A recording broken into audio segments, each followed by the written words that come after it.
Senta com a gente que hoje tem mais uma história para desenrolar.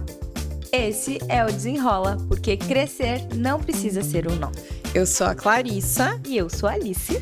E hoje a Alice vai ler para nós uma cartinha que a gente recebeu pelo nosso e-mail, que tá inclusive aqui na descrição do episódio, então podem mandar, né, Alice, que a gente tá adorando receber esse feedback de vocês e sempre que possível a gente vai trazer a cartinha para ler aqui. Isso aí. E aí vamos desenrolar esse e-mail que recebemos, Clarissa. Boa! Oi, doutoras. Estou adorando acompanhar vocês aqui no YouTube.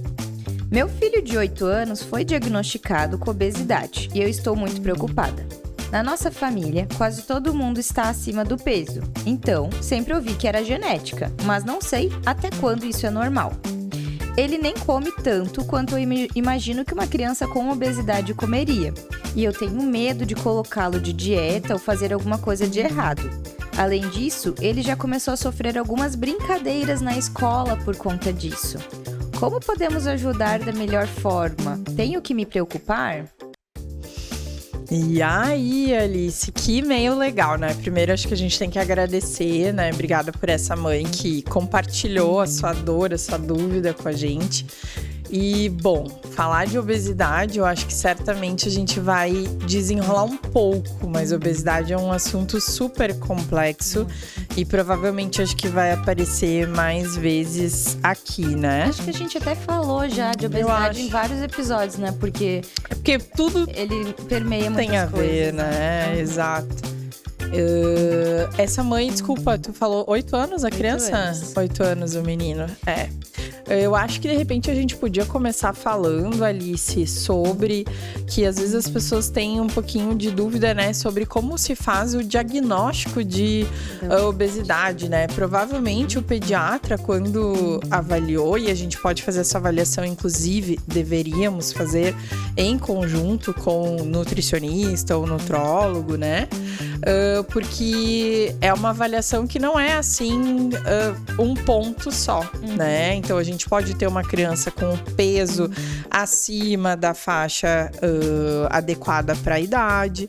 A gente tem o índice, que é o IMC, que tem um score que a gente vê e pode classificar também essa criança como obesidade, mas cada vez mais a gente está vendo que tem mais parâmetros para a gente utilizar, como por exemplo a medida da circunferência abdominal, né? E que normalmente essa doença, essa obesidade, ela pode vir junto com a que a gente chama de síndrome metabólica, que a gente vê muito no adulto, mas que hoje a gente já sabe que existe também na criança, então alterações de exames laboratoriais. Acho que esse é um bom começo, né? E eu acho que o que pega muito e que a mãe colocou ali também é porque as pessoas normalmente elas não entendem que a criança pode ter obesidade também, né? Então, por quê? A gente vê as crianças, elas são lindas, maravilhosas, né? A gente não tem um olhar clínico para dizer, olhar para ela e falar, bom, ela está acima do peso, ela está com obesidade, né? Mas é um assunto tão alarmante que eu tava dando uma olhada do ano lá de 1990 para agora, até 2021, saiu uma pesquisa que triplicou a quantidade de crianças com sobrepeso e obesidade, né?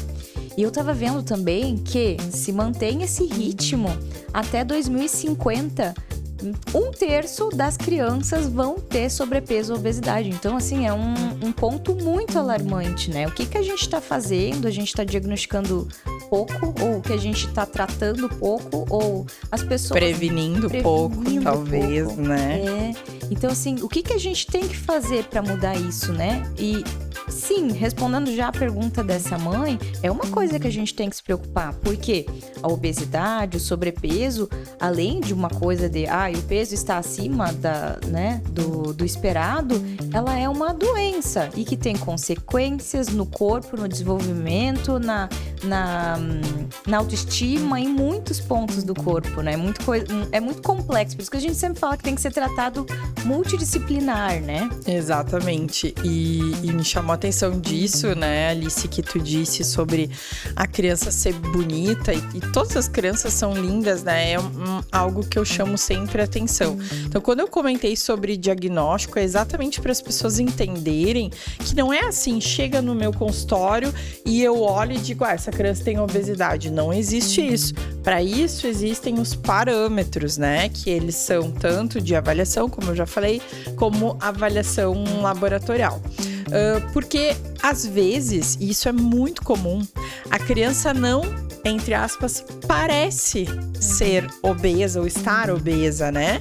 E os pais dizem não. Só que a gente coloca nos gráficos, nas curvas, a gente vai avaliando a alimentação, como é que tá o estado geral dessa criança em termos de saúde como um todo, e sim, a gente faz o diagnóstico de obesidade. Então, lembrar que a gente tá aqui não tratando o que a criança parece, a gente tá tratando uma doença, como tu mesmo falou, que é uma doença grave. Isso é outra coisa que eu vejo que os pais às vezes não têm essa noção, porque a obesidade, ela até pode, né, Alice, aparecer, às vezes. Eu posso ver uma criança muito acima do peso e saber que essa criança tá com obesidade, mas de fato ela não é uma doença palpável, né? Não é algo que eu tô vendo a criança indo para o hospital, doente, usando medicação. Então, muitas vezes pode ser que os pais não percebam essa gravidade. E a gravidade tá no que já está acontecendo no corpinho, nas modificações internas, né?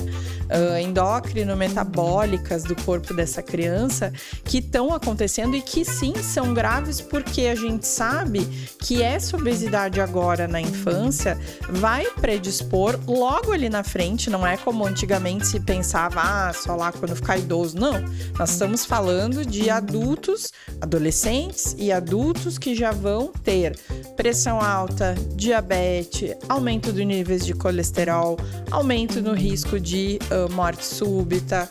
Então, a gente realmente precisa tratar essa doença com a gravidade que ela tem. Isso não é para alarmar, para essa mãe ficar desesperada, não é isso, mas é para entender que as mudanças que a gente propõe no tratamento e na prevenção da obesidade, elas precisam vir acompanhadas dessa preocupação, da mesma forma que se eu tivesse um filho no hospital. Sim, exato. E eu acho que muito disso acontece porque vai ganhando peso e é uma coisa devagar, né? Não é de uma hora para outra, então a gente vai acostumando também. Mas o mais importante, eu acho que a gente tem que ter essas crianças avaliadas, né? Então, por isso que é tão importante ter uma consulta de rotina para avaliar se existe isso ou não e para a gente começar a tratar o quanto antes, né? Porque assim, a obesidade, o tecido adiposo, que é o tecido da gordura, ele não é só um tecido de gordura, ele tem função, ele é como se fosse um órgão, né? Então, ele produz hormônios também, ele age no nosso metabolismo, né? Por isso que, por exemplo, a gente até comentou no episódio de puberdade, né? Crianças que têm obesidade, que têm mais tecido adiposo, tem mais gordurinha, produz mais hormônios e podem entrar na puberdade antes do tempo, né? Ele age também, então, em doenças cardiológicas, aumentar a pressão. Isso é outra coisa, né? Que a pressão arterial, ela tem que ser aferida a partir de 2 anos de idade. Em todas as crianças, independente se tem obesidade ou não, né? Anualmente, todos os anos, medir pressão. E quem tem obesidade tem um fator de risco muito maior de ter essa hipertensão. E a gente vai precisar detectar essa pressão alta, que a gente também não enxerga ela, né? A gente só vai descobrir medindo na consulta de rotina, né? E não é o mesmo valor que o adulto, não, né? Não é o mesmo valor do adulto. A gente precisa de um pediatra ali para examinar, para, né, fazer todas as correlações. Mas que nem tu falou, assim, é uma doença grave que tem consequências e tudo mais, mas não é para ser alarmista, né? Não é que todas as crianças com obesidade vão desenvolver todas essas doenças, né? Mas é que a gente tem que dar atenção para isso, né? A gente, e ainda mais, essa mãe nos contou, né, que na família dela todo mundo é mais pesado e tudo mais. pode ter obesos junto, né? A gente sabe que tá muito relacionado com o estilo de vida, né?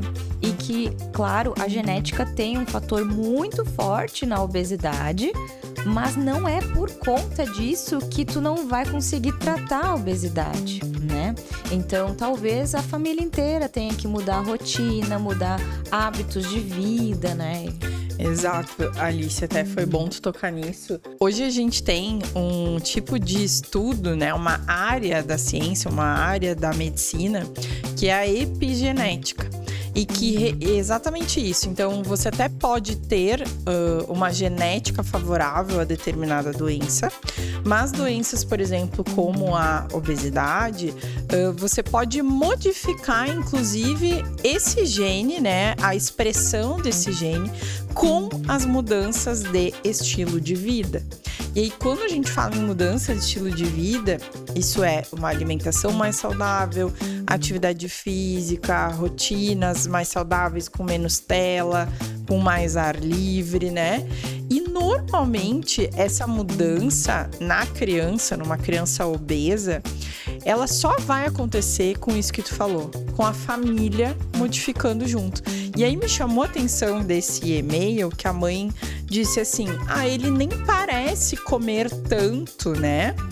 E, de fato, eu acredito que ela tá correta, só que às vezes não é só a quantidade do que se come, mas a qualidade, o que tá entrando dentro dessa casa. Então, hoje, por exemplo, eu fiz um recordatório alimentar com o paciente, que é a gente perguntar o que come de manhã até de noite, e a primeira coisa que a paciente me respondeu foi todinho. Né? Não é pela marca, a gente não tá aqui falando marca, mas era um achocolatado, né? Em geral.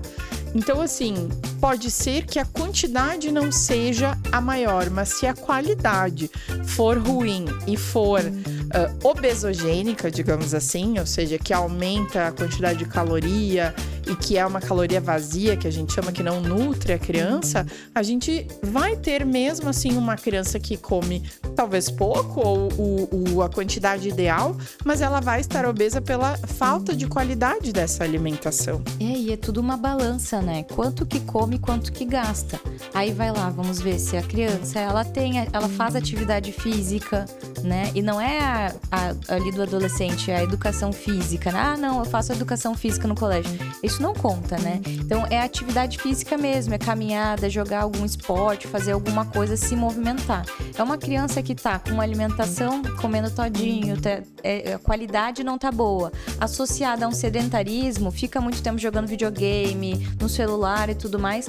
Essa é a balança, claro que vai ficar somando, vai ficar, né, estocando calorias no corpo e aí vai chegar a obesidade. Mas eu queria falar também, assim, de prevenção, né? Porque isso é uma coisa que a gente sempre fala, assim. E é muito interessante que tem estudos e que nos últimos congressos eles falam bastante, né? Lá da gestação. Então, da alimentação dos pais antes mesmo de existir um bebê lá dentro, né? Então, o metabolismo dessa gestante, ele já vai modificar o metabolismo desse nenê lá dentro. O que a mãe come na gestação também vai modificar o jeito que o corpinho desse bebê vai ser metabolizado depois, né? Vai metabolizar as coisas, né? É como se fosse um histórico, assim, fica guardado lá, né? Fica marcado lá como que ele vai metabolizar tudo. E aí depois a introdução alimentar, né? Claro que é uma coisa que a gente vê sempre, que a gente bate muito na tecla do doce, né? E tudo mais. Não, é por isso também o não dar doce até 2 anos, não oferecer suco, né?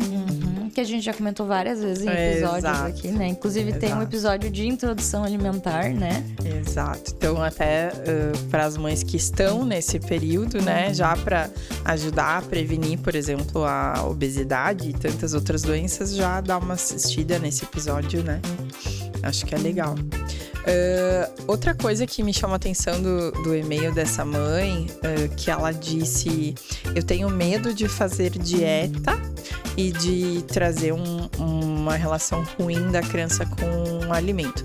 Eu concordo com ela, e uma coisa que eu sempre falo para os pais é que, na verdade, a criança não deveria fazer dieta, criança precisa fazer uma reeducação alimentar. E essa reeducação alimentar, ela precisa ser feita em conjunto com a família. Então, de nada adianta eu dizer para a criança que ela tem que comer salada ao meio-dia, se o pai e a mãe estão com um prato cheio de batata frita sem nada de salada, né? Então, não existe melhorar uma criança com obesidade ou outras doenças relacionadas à alimentação sem melhorar a alimentação da família. Acho que isso é um ponto crucial. Então, criança, eu sempre falo assim de uma forma bem direta, por exemplo, criança não faz dieta, criança melhora a alimentação, reeduca a alimentação. Até porque num momento inicial, e essa é outra coisa que eu gosto de falar, eu não tô focada em que a criança perca peso. Porque essa criança, ela tá crescendo em termos de altura, de comprimento, né? Então, se eu frear esse ganho de peso exagerado, melhorando a qualidade dessa alimentação, é meio que natural que essa criança ou vá perder peso ou vá ao longo do tempo diminuindo, né, essa relação ruim que tem entre o peso e a altura.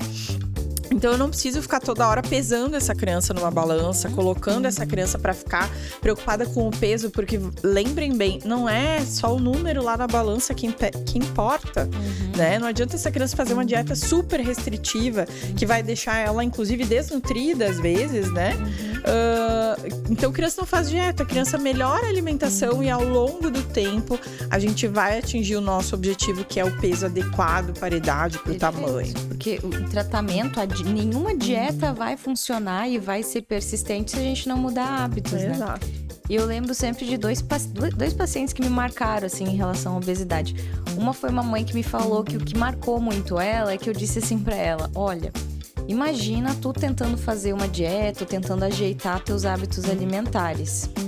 É muito difícil a gente se controlar. Não seria mais fácil se alguém nos ajudasse? Alguém nos controlasse?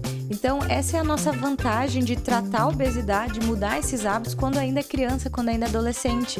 Que o adolescente, a criança, eles não têm poder aquisitivo de ir lá e comprar, sei lá, o chocolate, o refrigerante. Tem alguém para cuidar eles. E é muito mais fácil da gente conseguir mudar as coisas quando tem alguém que nos cuide. Porque a gente sabe que a obesidade, a compulsão de comer, ela tá muito relacionada com a nossa saúde mental. E o que a gente... momentos de estresse e tudo mais que a gente não consegue se segurar. Aí, se a gente tem um pai, um responsável que nos segura, nos ajuda bastante, né? Exatamente, Alice. Acho que ajuda um monte ter o pai ou responsável que auxilia. Isso que tu falou também é outra questão que eu sempre abordo nas consultas, que é: olha só, o seu filho não faz compras. Então, é ruim às vezes, eu sei que é dolorido para os pais ouvirem isso, mas se a criança está comendo errado, é porque tem algum adulto oferecendo esses alimentos equivocados. Então, vamos fazer uma mudança de não ter mais o que não é adequado para a criança comer dentro de casa.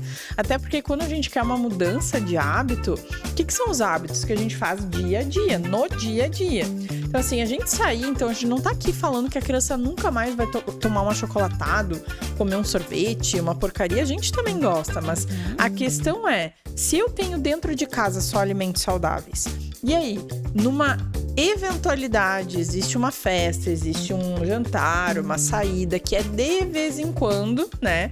Também não é de sexta a domingo, que é o final de semana, né? Que é de vez em quando, esse momento que a criança vai comer uma porcaria, isso não vai fazer nenhum mal no resto da alimentação dela, que está sendo saudável dentro de casa. E além disso, eu vou estar comunicando para essa criança: olha, dentro de casa só tem o que é saudável. Então quer dizer que aquilo que ela come fora, ela já sabe que não é saudável, que é só de vez em quando. Perfeito. Não tá lá dentro de casa, rotina, não é a rotina. Mas assim, de jeito nenhum a gente tem que culpar os pais, né? De tipo, não, os pais são culpados pela obesidade da criança. Eu acho que o que a gente tem que falar e o que ajuda a resolver é que são os pais que conseguem mudar isso, né? Exato. Eles não são os culpados, mas eles são quem tem o poder de mudar toda essa situação e de uma coisa pro resto da vida dessa criança, né? Isso, e são os responsáveis por escolher essa mudança, por enxergar O problema, então, vocês que estão aí nos assistindo, nos ouvindo, né? Vocês já estão dando um primeiro passo, porque no momento que a gente começa a enxergar o problema, ele existe, né? Vamos olhar para ele, o que a gente pode fazer em relação a isso? A gente se responsabiliza também e aí consegue tomar escolhas mais adequadas para melhorar aquele problema. Perfeito. Que nesse caso é a obesidade. E o outro caso que eu me lembro sempre, claro, é de um menino adolescente que estava com obesidade, já estava interferindo nas notas do colégio dele, sabe? Ele já estava sofrendo bullying e tudo mais. E aí a gente começou a fazer um trabalho de mudança de hábitos, né, alimentares e de exercício físico. E aí o pai veio me contar que a relação dele melhorou muito com o filho. Por quê? A gente combinou, assim, de alguns esportes, sair pra caminhar juntos, né? E eles acabaram tendo momentos juntos, né? E os dois fazendo exercício. O pai também tinha obesidade, né? Então, ele disse assim, poxa, uma das coisas mais legais, assim, de todo esse processo foi a minha volta, assim, a minha conexão com o meu filho, sabe? Então, a gente pode aproveitar coisas boas no meio disso tudo também, Com né? certeza, eu acho que tem muita coisa boa. E pra gente já ir se encaminhando pro final, vale falar, né? Tu disse a questão da atividade física, mas eu gosto sempre de lembrar que a atividade física para nós adultos pode ser uma academia, pode ser alguma coisa assim. Mas para a criança é muito importante que seja uma atividade lúdica, ou seja, que a criança brinque, que ela não ache que ela tá lá num compromisso horrível para perder peso. Não, que ela goste daquela atividade e aquilo automaticamente vai ser uma atividade que vai fazer ela se movimentar e ela vai gastar mais caloria.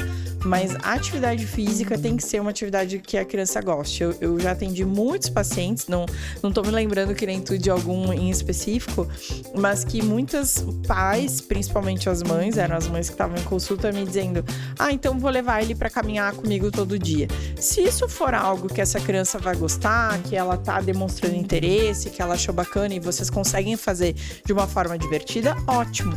Mas se for aquela coisa que a criança vai se arrastando, daqui a pouco vale você pensar numa outra atividade, uma atividade mais em grupo, que a criança faça amigos, que ela consiga interagir, que ela consiga brincar. A criança precisa se sentir brincando, né?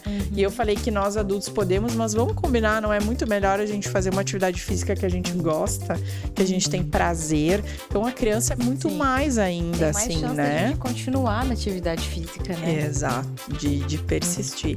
E a questão das telas, né, Alice, que a gente também já falou muito aqui, né, no Desenrola, que a criança que tá na tela, na TV, no celular, ela não tá se movimentando.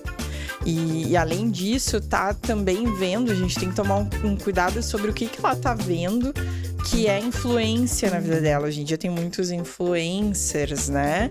Então eu tive agora, tu falou, agora me veio na cabeça um paciente há pouco tempo que eu falei, né? Olha, precisa melhorar um pouquinho a alimentação e tal, aquilo que a gente sempre faz na consulta. E esse paciente voltou muito mais magro em pouco tempo. E eu sempre friso que não é o emagrecer que me importa. E aí eu questionei o que houve. Olha só, ele começou a assistir YouTubers que falam sobre essa coisa de emagrecimento rápido, não sei o que. Resumo da ópera: ele tava só vendo um tipo de informação, ele tava começando a fazer puxar altos pesos sem nenhum acompanhamento e tava pedindo não, em casa, ele comprou, conseguiu emprestado lá, tava fazendo em casa. A mãe tava apavorado porque ele não queria nem chegar perto, assim, se botasse uma colher de açúcar em alguma coisa, ou seja, ele fez uma interpretação equivocada por conta do que a internet trouxe pra ele daquele problema. Ele foi buscar lá, né, como melhorar, sei lá, a obesidade, e veio uma enxurrada de coisas que não foram legais pra ele. E ele não tava saudável mesmo tendo emagrecido, né? Então, a gente teve que resgatar isso com ele. Então, olha que interessante, a gente precisa cuidar, que não é só o fato de estar na tela, o que a tela tá comunicando para essa criança, né? E aí ele tava já querendo tomar suplemento, coisas não adequadas para a idade dele, já tinha perguntado de injeções, a mãe foi buscada aí no histórico, já tinha várias perguntas sobre medicamentos injetáveis, aonde ele conseguia. Então, assim, isso não é brincadeira. Distúrbio alimentar em adolescente é uma coisa muito comum, né? Muito, muito comum. Tanto para emagrecer, né? De todas as doenças. Assim, eu lembro de uma paciente minha que ela me procurou porque não estava menstruando. E aí, claro, na consulta a gente vai ver de tudo, assim, conversando. Fui perguntar como é que ela se alimentava e tudo mais. Aí descobri que ela estava fazendo dietas de muita restrição. Fazia atividade física, tipo 3, 4 horas de caminhada por dia. E ela tinha uma distorção de imagem horrível, assim. No final das contas, ela tinha perdido muito peso em pouco tempo. E ela parou de menstruar porque ela não tinha mais hormônio para menstruar, né? Então, como essa questão, assim, é muito importante nessa época da vida, né? A gente tem que estar muito ligado, assim, até na autoestima deles. É uma época de comparação, sabe? E que o acompanhamento, né? O tratamento de obesidade, que isso também a gente vê muito, né? Não é ir numa consulta, entender que tá com obesidade, receber orientação de mudança de hábitos e nunca mais voltar. Exatamente por conta dessas questões é um acompanhamento que precisa ser feito e normalmente muito mais periódico do que se fosse só uma consulta de rotina de uma criança que está saudável. Às vezes a gente tem que ver de 15 em 15, às vezes mensal, né? Mensal, até porque a gente entender se a gente tá indo pro caminho certo ou se a gente vai ter que desviar a rota ou se é um incentivo. Não, olha só, estamos fazendo tudo bem. Aí a pessoa fica mais motivada de continuar a fazer o que ela tá fazendo, né?